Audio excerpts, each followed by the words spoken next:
Hello mga kawaki, para pala sa mga mahilig mag-food dyan, mahilig mag-pares, ito.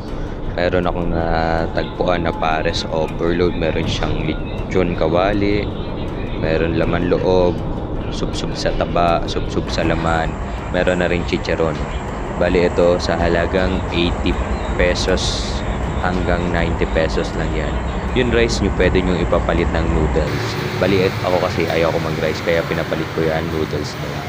Napakasarap kahit hindi na kailangan ng condiments, sili na lang ilalagay. Bali ay yung pinakapangalan ng paresan. Koala Stick Boss D. Napakamura ng mga pagkain dito, mura ng shopping, sunod ng serving. Tapos yung mga condiments niya, sili, ay yung pares niya, pinapakita niya yung taba. Bali ito, masarap rin, nagbibigay rin siya ng taba. Parang ali na nga rin yung taba kung gusto mo eh. Tapos yung noodles, napakarami na rin ng sandok. Sulit na rin sa overload pares na 80 to 90 pesos. Bali malapit lang pala yan sa school ng Tanza Trade School. Malapit lang yan. Bali ito, papakita ko sa mapa kung saan banda yan. Eto, check nyo mabuti to, ha? No, bali ayan yung itsura ng na paresan niya. Tapos andyan na rin si Boss D, pinakaway ko na rin. Kala nyo siguro huminto na ako. Usually hindi, lagi naman ako nagre-repost ng mga video ko. Kaso nga lang sobrang onti ng views.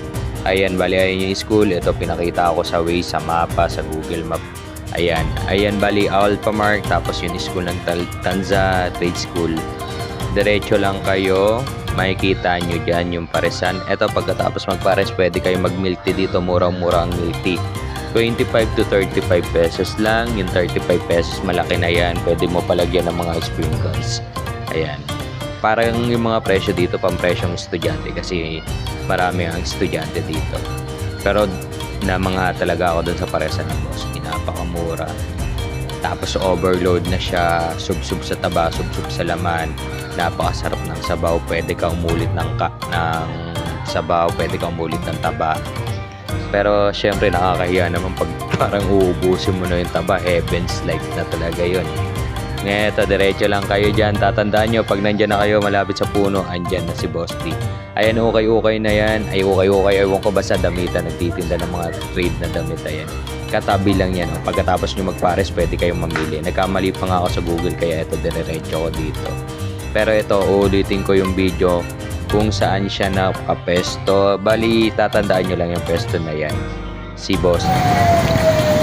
Bali, ito. Ayan na, si Boss D yun nakasombrero. Ayan, tapos asawa yung kasama niya. Katuwang sa pagpapares. Tandaan niyo yung tapat ng paresan ni Boss D. No?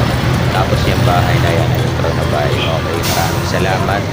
Tara, food trip tayo. Boss, hello ka boss. Pwede rin mag-uwi pang pulutan. Sige boss, salamat.